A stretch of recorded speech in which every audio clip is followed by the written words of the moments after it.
తెల్లవారి పిల్ల కోడి కూరనే లేదు, పొయ్యి మీద పాల పొంగు ఊరుకోలేదు. ఇంటిల్లి పాదిగా కోరింది కోరిక, మేలు కొల్ప దివ్యమైన కాఫీ కప్పు ఎక్కడా? ఇంత వింత తొందరింకా ఆగబోనుంది, సర్రుమంటూ కాఫీ క్రేజ్ ఎక్కిపోతుంది.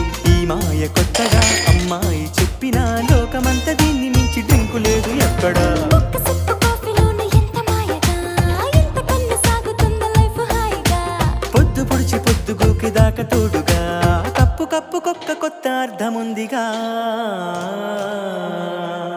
అరే తెల్లవాడి టౌన్ నుంచి తెలుగువాడి వీధి దాకా కప్పు కాఫీ తగలకుంటే కాలమైన ఆగిపోద. లోకమంతా వేరు వేరు పేరు పెట్టి పిలుచుకున్న దీనికి ఎక్కడైనా ఒక్క పేరు తెలుసుకోర. తెల్లవాడి